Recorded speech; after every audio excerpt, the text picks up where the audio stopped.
Hello and welcome to episode 3 of SPOILD here at Sifted Games and Sifted.net. This is where we talk about spoilers, about your favorite kind of content, whether that's going to be movies, whether that's going to be TV shows, or even video games. And today we're going to talk about Sonic the Hedgehog movie. I'm your host, Mitch Sikorski. You can find me at Mitch Sikor on Twitter, and I'm joined by the co-host of Game Face, Matt Keil, which you can find him at mkeil on Twitter. Matt, how are you doing? Good. How are you? I'm doing really well. This is the first piece of content that we've done together, Matt, so I'm really looking forward to this conversation about talking with Sonic with you. So if you don't know who we are Sifted Games at Sifted.net. Check us out there. This is one of our initiatives to do audio-only based content, so this is not available in video form. So you can check out the material there, and you can check it out on your favorite podcast feed at Sifted Radio Podcast.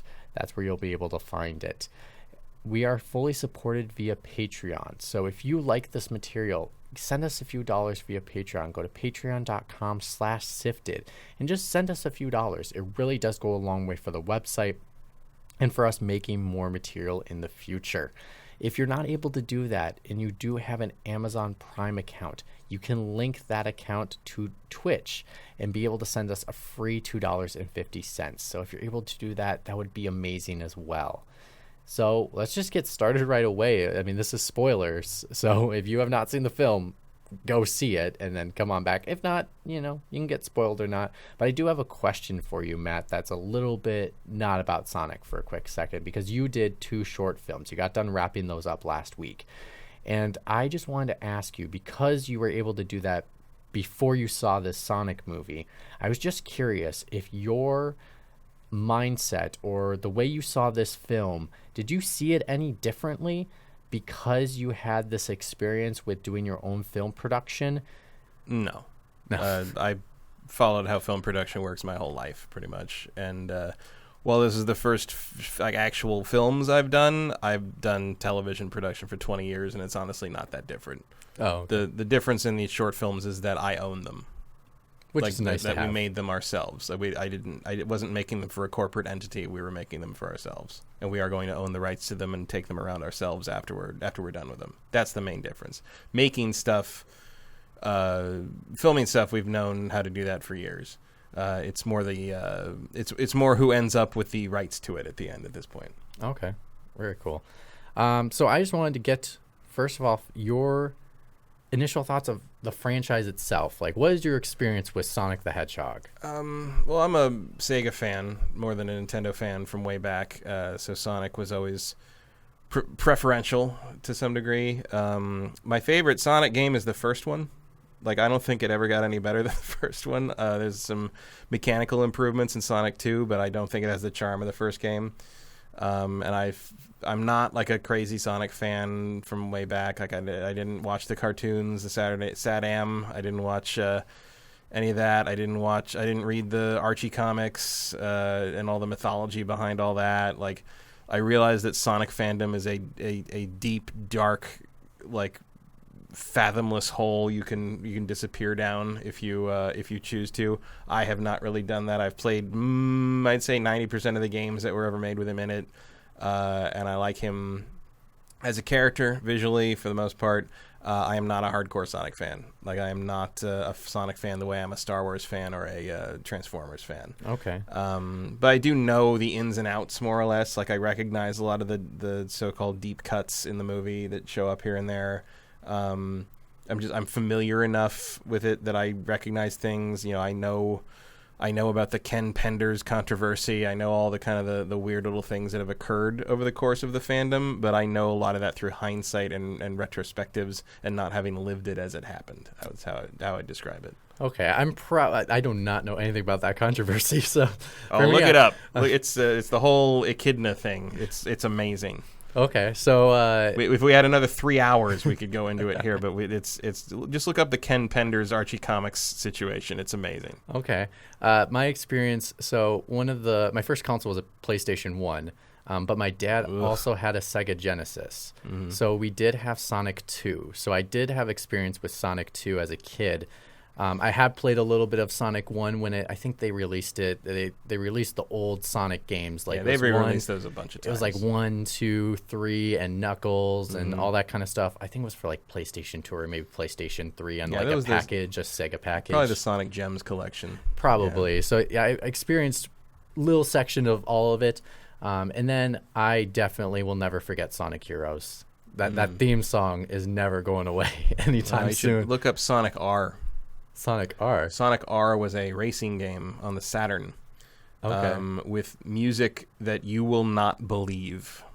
Okay. So imagine it's like a Mario Kart style thing, except they're all on foot. There's no carts. Oh. And the music, every single track has a different vocal song as its backing, and they are the epitome of mid-90s Japan pop, but recorded in English with American singer, like expatriate American singers. I can't describe it to you. You just have to look up Supersonic Racing and listen to that, and maybe listen to Living in the City, and really the whole soundtrack is amazing, in a horrifying way. I don't know a lot of people who like it unironically, but it is like nothing you've ever heard, and just another example of how the Saturn was doing stuff that no one else was doing, and sometimes there's a reason no one else is doing it, but Saturn still did it anyway. Sonic R, look that stuff up. Okay. Also, horrible graphics, just really bad, but it was the first real kind of spin-off, but between that and Sonic Fighters, it was like the first time they really spun off, had enough characters in the Sonic franchise to kind of do a spin-off like that. And I will say the other one I really remember a lot of, and I don't remember the name of it, but I know it was the first Sonic game coming out for the Sega Genesis. No, it's Dreamcast. Yeah, Sonic Adventure. Yes. That one I really enjoyed because it had that Uzi character that was the villain. It was really interesting. Chaos, yeah. Yes, thank you. So I do remember playing that one when I was being babysat. Yeah, at the time that was I got the Japanese import of that the year before it came out here, and I remember that was the game you showed everybody to say like this is what games look like now with the tornado and the second level and the orca jumping around the water and stuff like. Yeah, the whip around with that tornado. Sonic Adventure was a graphical revelation. Like before NFL 2K the following year, like that was the big deal. Nice. Especially because before that, all we had to play was a Mahjong game and that stupid Godzilla Generations thing. All right, well, now everyone kind of knows what our experience with Sonic is. So, what'd you think? I thought it was pretty good. Like, I mean, I went in sort of like, ugh. I don't really feel the need to see this in the theater, but you'd rather review Little Women. Yeah, I was the only one in the theater when I got there. Two people did eventually come in a little late, but yeah, it was just me and a large cup of wine. It's legit. He showed me a picture. It was an empty theater. Yeah, you got to pregame some of this stuff. I mean, it was going to be better than Cats. I was pretty sure. I saw that too, but and it was. I thought it was pretty good. It was kind of cute, like had some good moments. It's a better made film than Rise of Skywalker. I'll give it that. Like I will agree with you 100%. It has a story and there's characters in it, and they talk about things, and there's moments where you realize what it's supposed to be about, and there's themes and narrative thrusts, and it's an actual complete film with a beginning, middle, and end, which Rise of Skywalker is not. So so points there. It uses a lot of stuff from the games. It has a lot of weird little deep cuts and references, even like weird stuff in the background, even like street signs that say like Mega Drive. Like that's funny. Like that's good. Like someone was paying attention, making a Mega Drive reference. They use music from the games in places, which is very unusual. I do like the way they kind of take it and mix it up a little bit, and so to someone like us, we would recognize it, but to someone normal, it's like, oh, this sounds like kid music. You don't pick up on it. And I was like, oh, I know that level. That's the first level in the second game of like. That's the best way to do that kind of stuff. It's like you put it in there for the people who know what it is, but you make it work so you don't need to know what it is to understand what you're looking at. Like that's the difference between good and bad pandering, basically. In the same way that in The Mandalorian, near the end of that series, the stormtroopers show up in that weird transport thing, the little troop carrier thing, and that is a weird one-off toy that Kenner made back in 1980 because they kept running out of vehicles to make between movies, so they made up new vehicles. And I had that thing. It was just all these stupid little buckets on the side you put the stormtroopers in. And like, so when that thing rolls up, if you don't know what that is, you're like, oh, it's just a troop transport. Mm-hmm. You do know what that is. You're like, holy shit, they made that thing an actual. It's canon now. And it makes sense, and it works. That thing's shown up in a few comic books as well. It's like that's how you do that. That's you put it there for the people that know it, but you don't make it vital to understand it. And Sonic does that a lot, and it really works. And they do a couple times they do call out sort of, there's a point where Robotnik shows up in his full sort of goggles and red jacket thing, and they're like, "What are you wearing?" It's like, it's a flight suit. What are you doing? They do a good job of like making it recognizable to what the game looked. It's actually, I thought it was interesting that Robotnik's tech makes more sense now than it did in like 1991 because drone stuff is real, is legit now. It's like a legitimate thing. So like the fact that he's running around all these crazy high-tech drones doesn't feel like crazy weird fantasy sci-fi like it did in the old Sonic games. It feels like 5 minutes into the future sort of like tech. Like it actually worked really well. Yeah, and also with that, I mean, you had in the games, I always remembered when you always like went to the end of the level to free the little creatures inside the little cages. Mm-hmm. Here, Robotnik has actual practicality to himself. Like it's like this guy we don't talk about that works for the government,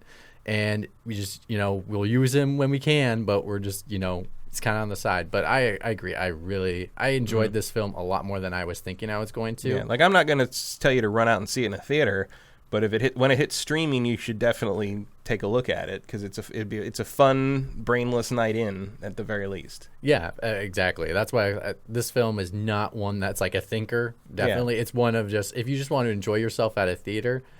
This is the kind of film. And as someone who has very little patience with sort of adapting video games into narrative structures, I think they kind of nailed it. Like it felt like Sonic. It didn't feel like they took a lot of liberties to like make it fit into a film story. It all just sort of worked pretty well. Like it felt like a Sonic the Hedgehog movie in as best a Sonic the Hedgehog movie was ever going to be.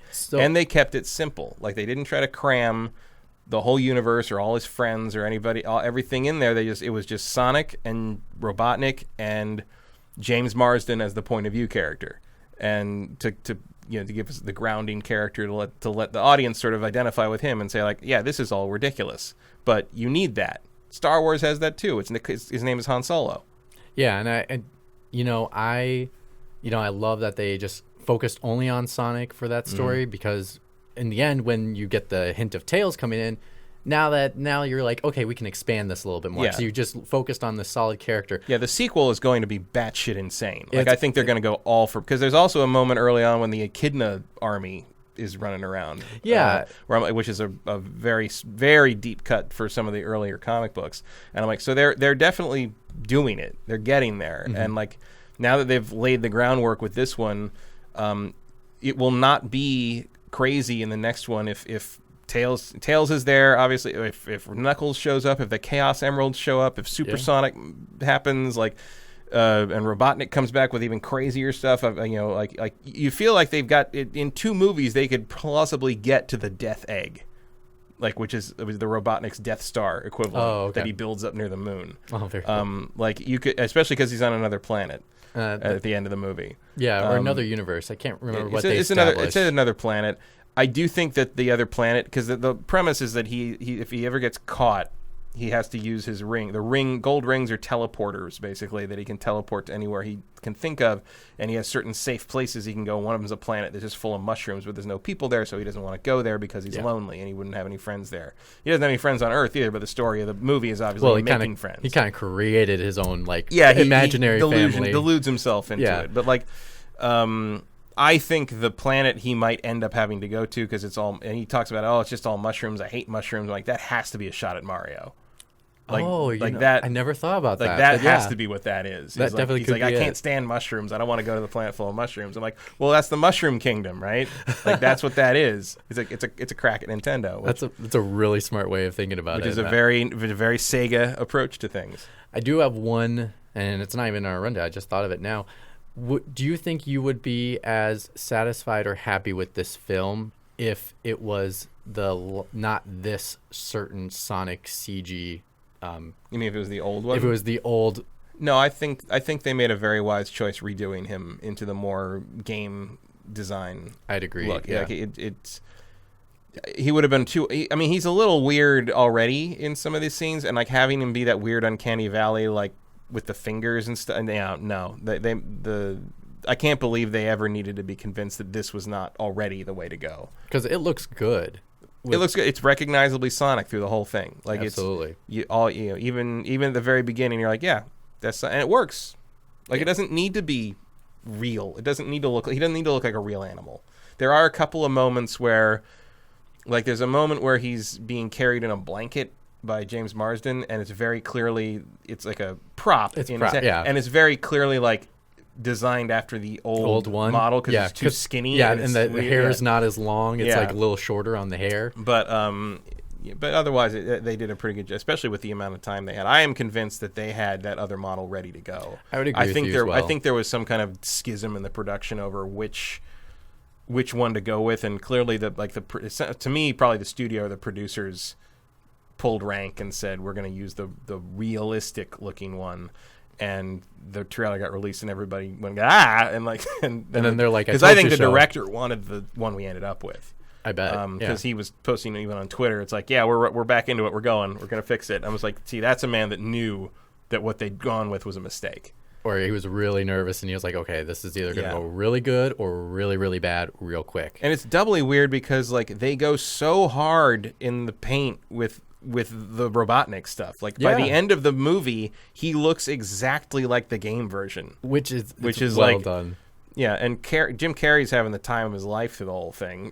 That's the thing that really sells it for the most part, I think, is that the main three performances really work. Like, James Marsden is likable and game for things, and he's not being a jerk to Sonic. He just doesn't understand what's going on most of the time, but he sort of rolls with it.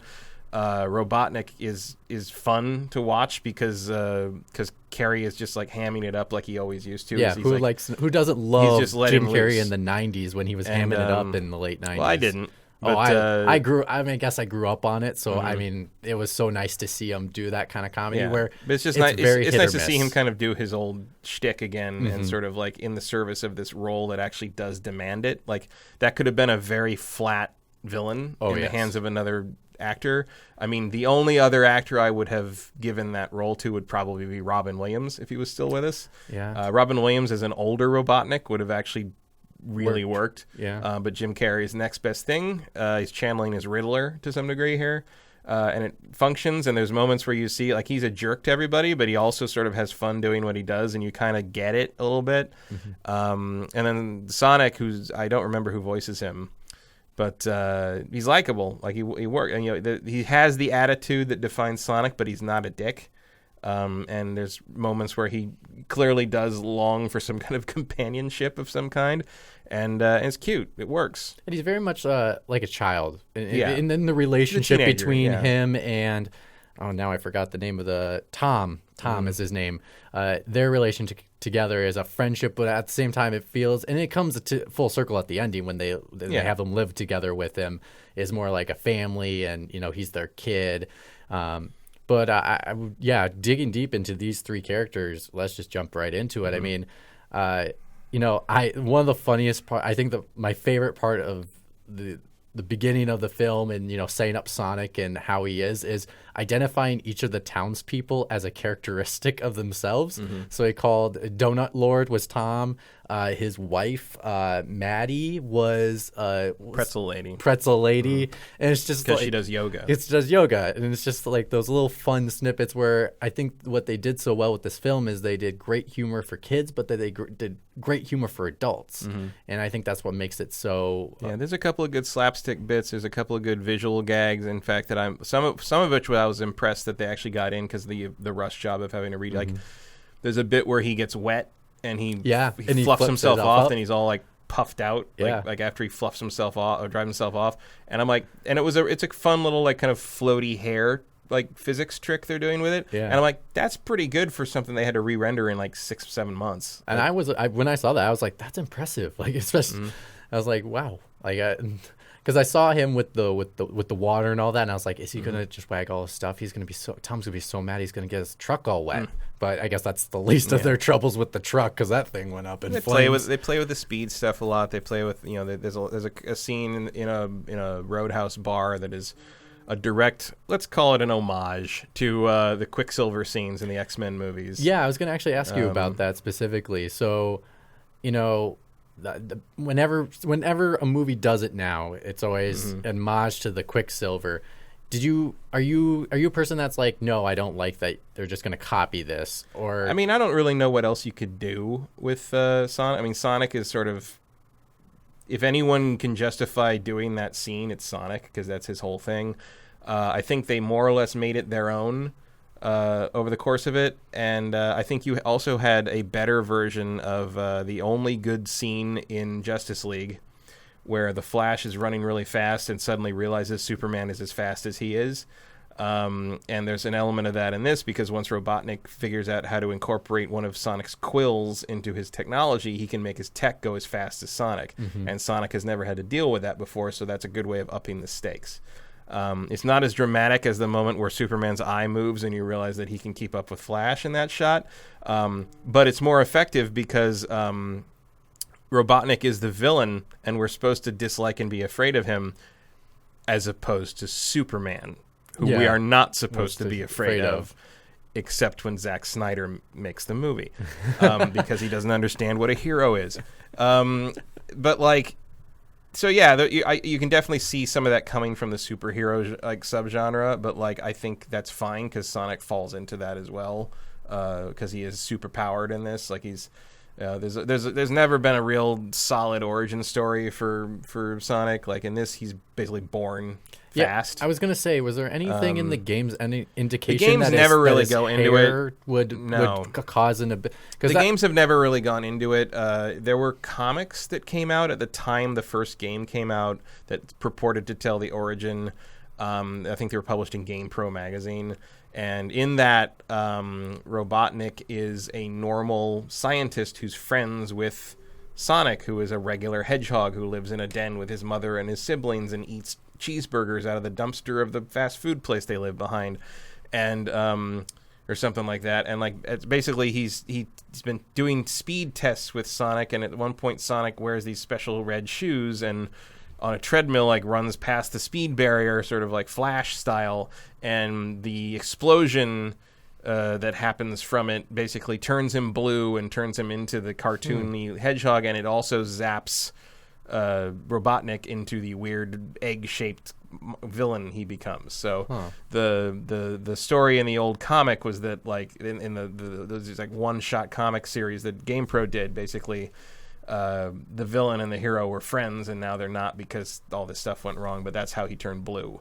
And there's been other versions, like the Archie comics, that is slightly different. He's an alien. The alien hedgehog that can just happens to be able to go really fast is more the origin they've stuck with for kind of vague purposes since the mid-90s. I know they've done that at the TV show when I was a kid. That was the thing, is he's from there was a lot of weird, like, because early games, like in Japan, they sort of didn't seem to consider them an alien planet, or maybe the American one didn't have an alien planet. And then when Sonic Adventure came out, everyone was like, wait, why is he on Earth with people, and people don't seem to think it's weird that a 3-foot hedgehog is talking to them in the street and all this stuff. And they sort of, it's been very loose and not especially well organized, and so it's probably for the best that this movie takes all of that and just sort of picks and chooses what it wants and throws the rest out and just assumes that you're not going to know the specifics, because the vast majority of people do not. But they reference a lot of, he loves chili dogs in that one cartoon, and so he eats a lot of chili dogs in that one bar scene. And like later he's like, oh, I had chili dogs, they're really good. So it's like the elements are all there. I wonder how much Puma paid to get that sponsorship to be his shoe choice. Oh, there's a lot of like, I was surprised at like the call outs on all the real brands on things. Like Olive Garden is all through that thing. The running. They talk about Amazon a lot. They talk about Amazon a couple times. They mention like some real movies, some Disney stuff. They also talk about I don't remember the exact website, but it's used to look at apartments and like Zillow. There's a Zillow product placement. I was like, Usually it's like this is a jarring product placement, but this one's like I get it. Like organically, it fits. Although they do show a very long cutaway of the Zillow homepage, on the laptop. But I'm like, all right, they have to go. They have to move. That's part of the deal. Okay. Yeah. So I was really surprised by that.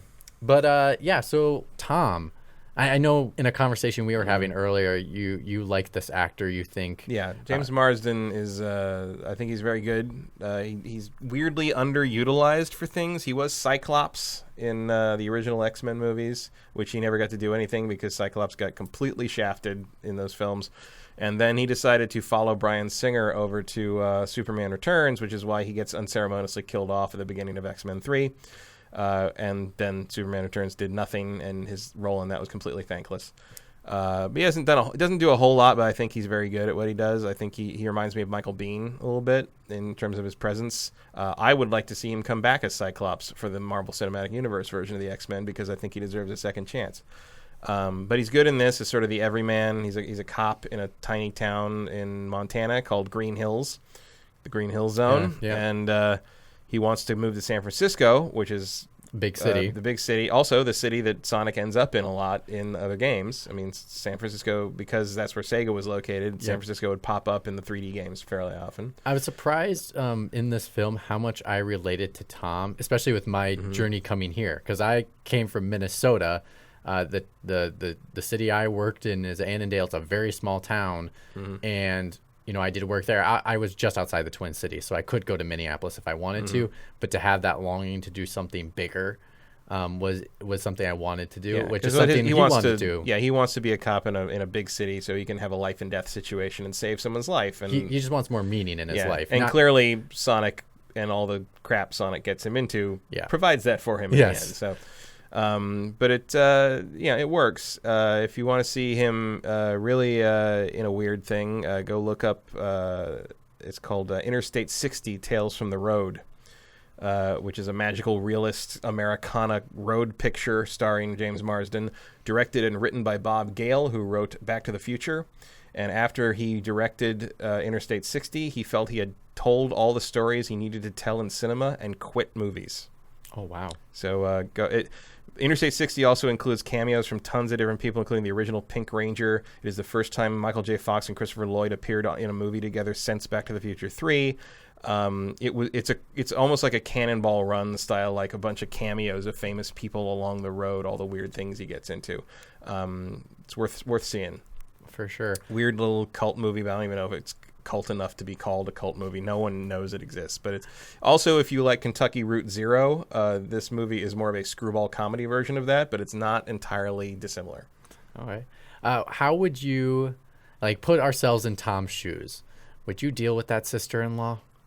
No, I don't really understand why the sister-in-law hates him so much. I mean, you don't really need to, because that's the joke, but like you'd think, I mean, he's a I mean, maybe she doesn't like cops, but like, or maybe she doesn't like, I don't know. I was trying to figure that out. I'm just like, maybe she doesn't like it because she made her sister move to Montana, but it feels like they're from there because his wife doesn't want to leave Montana. Yeah. But her sister does live in San Francisco. But he desperately wants to go be a cop in San Francisco. But why don't you apply to another city that your horrible sister-in-law doesn't live in? Exactly. I don't know. It's I'm not sure what the backstory is there, but it sounds like just sort of she just doesn't like anyone that her sister dates. I don't know. Personally, I would love her back for the sequel. Oh, I'd love to see her come back. For it'd be really interesting to if she just shows up in Green Hills one day and she's just like, she comes to visit and like that. That could be like the beginning. She could like, be you left me. Like what the hell? and her car. Oh yeah, that's right. They took the car. They could don't take my car. I'd definitely like to see some reincorporation there. She could kind of be if they make more movies, she could kind of be like, how all the Harry Potter movies start with like just torturing the Dursleys. Oh, like she could kind of play that role. Yeah, play that role. Although the niece is actually very sweet. She gives Sonic her shoes. And especially when the scene where she's the sister-in-law is tied up and she's just like, untie me, and the daughter's like, no, I'm gonna enjoy myself being free from you for a bit, because clearly it doesn't just stop with Tom. Yeah, for sure. What about getting into the sister-in-law? We have Maddie, who I'd say is probably a more secondary character in this one, but seems like the chemistry and all that works really well with all three of them together. Yeah, like I'd be interested to see her be a larger role in the second movie, just because she dealt with it well. She even says she calls out how well she deals she's with like, it. just so you know, dealing with this great, handling this incredibly well. High five. But it was the nice thing about it was like it was a movie that didn't feel the need to add unnecessary conflict or make people jerks to each other for no good reason. Like this was a loving marriage between two people that support each other very strongly, and it's a very positive thing. And they deal with this new complication surprisingly well. And she's a veterinarian, so she cares about animals, even blue alien ones. And like I liked her. I liked everybody in this movie pretty much except the sister-in-law. And I thought I liked her in the sense that the sister-in-law was funny. Yeah, I like the character of the sister-in-law, not necessarily her like herself. I'm not saying I want to go have lunch with her or anything, but I'm like she serves her purpose in the story and does it well. Oh yeah. So I'm going to move to Eggman because there's one scene I love with Eggman that happens, and that is when he plays the music and he's starting to try to figure out his hair, and he does this sequence where he has basically he has like a wall that has images on it, and he's running from a dinosaur, and I was just like, he's basically like playing like AR games. Yeah, and I was like, this is great. This humor is awesome. His sidekick of that he basically hates but loves all at the same time, and I think he does love the way he makes espresso. Apparently. Yes. Oh yes, I love the way you make them. I think the thing I really like about him as well is when Tom is messing with them, he's like, you know what happens to like bullies when they mess with me, and like they're going to be thrown off the planet of the earth, or one guy has only hit me my entire life and he's no longer available. I think there's more complexity they added to him than I ever thought they were going to. He's not very cookie cutter as I thought he was going to be, which I absolutely love because I think in the future it's going to have some payoff later. His motivation makes sense. He's already halfway nuts. Yeah. And but he's like, you can see that he's good enough at what he does that you'd have to just sort of leave him alone, let him do what he does.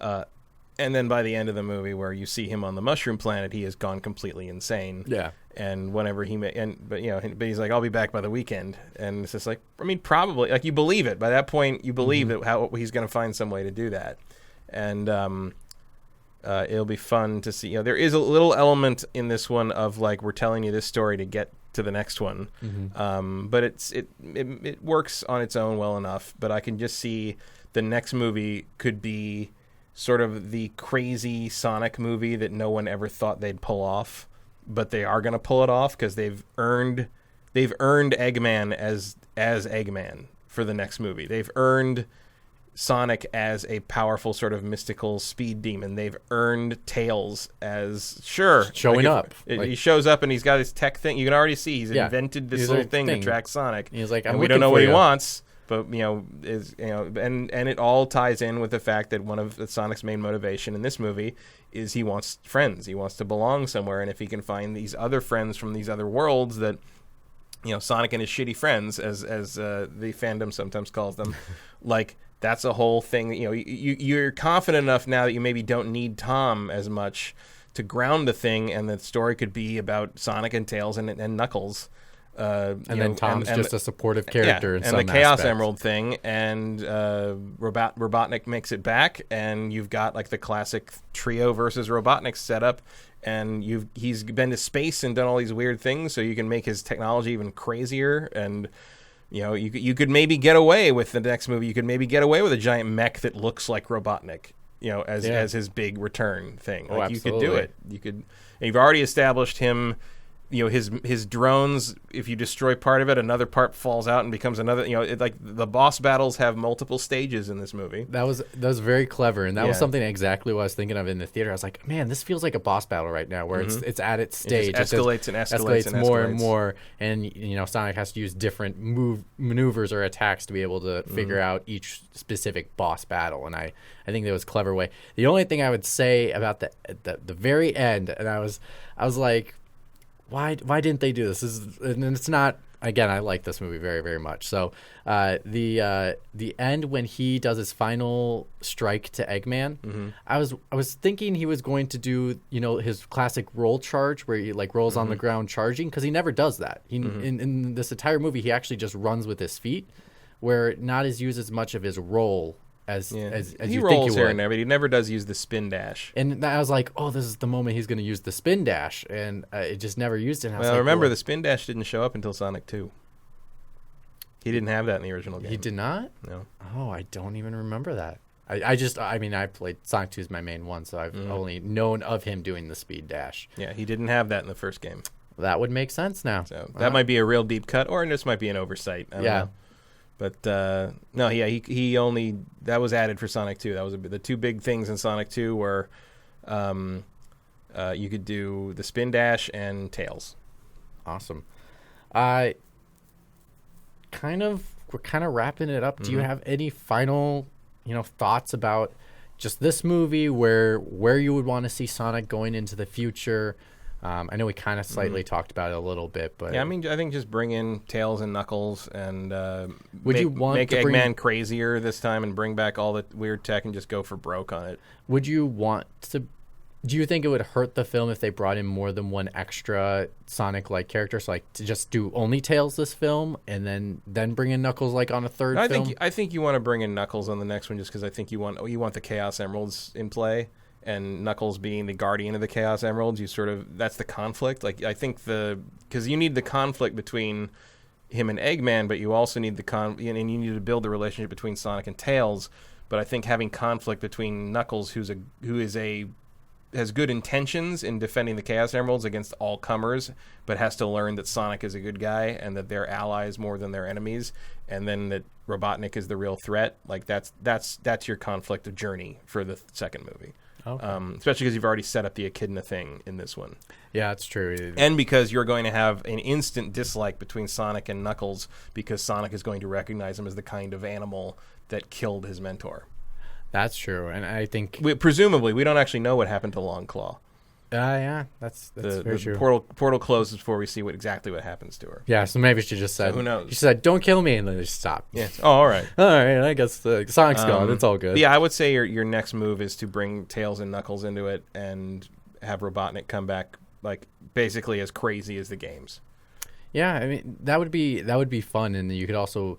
Not even if he didn't recognize Knuckles as the people that were trying to kill Longclaw, you know, Knuckles has that attitude it's very opposite of what Sonic's like. You can go anywhere you want. You could definitely play with that a little bit. I could see this film very much being, if it was just Tails, setting up some kind of like big moment to happen in a third film, similar to, I mean, it's not going to be the same epicness as like an Avengers, but it's a similar thing where you kind of bring everybody together in this. Well, I mean, I think you can build to that if you want to for a third film, but my instinct on this would be do the classic Sonic, Knuckles, Tails, Robotnik situation with the second one, because you don't know if you're going to get to make a third one. That's true. Like, you may not get lightning in a bottle twice, because this thing hit bigger than I think anybody thought it was going to be. Yeah, it's a number one live-action animated film. Certainly a number one video game adaptation of all time. Yes, that's what it was. And it outperformed its market tracking. Even outperformed Pikachu. I guess. Yeah, beat Detective Pikachu. And that one I really liked as well as a film, so I was surprised at. So yeah, I don't know if this one outdoes Mortal Kombat as sort of the most true to its source material, because Mortal Kombat is a super cheesy movie, but it sure is Mortal Kombat. Oh yes. But it's up there. I mean, it's probably this or Mortal Kombat or Detective Pikachu or maybe the most recent Tomb Raider are kind of the most effective adaptations of video game material. So it's I mean, surprising. You know, I wasn't really planning to see this before it hit Netflix or whatever, but. And I probably didn't need to see it in a theater, but I didn't dislike it. I had a good time, and even as someone who's not a huge Sonic fan, after all these years of mediocre Sonic games, it was nice to see it done some justice. Like it felt like it was made. I said the same thing about Birds of Prey. I think it felt like it was made by people who cared about it. Yeah, I agree 100% about both films. Like, yeah, that's what you need. Which really. For Sonic, it's kind of nice to have because Sonic has I mean, I would say probably Sonic has had a little bit of a resurgence since with some creations, but it's been Coming up on the 30th anniversary of America. Yeah, it's been such a hit or miss thing. I guess my final one I'll put to you, because we saw in the intro of that movie that there was a Sega movie studio type logo they created with a bunch of properties shown on there. Is there one that you're like, I mean, I saw Yakuza on there and I was like, that's a definite, like, I mean, they've already made a Yakuza movie in Japan. In Japan, but I was like, I think it would really work in America if they made one. Yeah, you could do something like that. I mean, I would like to see Phantasy Star. Like, I think you could do something cool with Phantasy Star, Panzer Dragoon. I would be curious to see what a Golden Axe movie would be like, because that was very prominent in the logo. Would that be too much like John Connor, though? Golden Axe? Yeah. John Connor? Like maybe I'm Terminator? thinking of a different film. No, not John Carter. I'm sorry. John Carter? Yes, thank you. Golden Axe is like sword and sorcery fantasy stuff. Okay. Hack and slash. It'd be Lord of the Rings. More Lord of the Rings, okay. I'd love to see Shinobi in some way. Shinobi's got some weird stuff you could play with.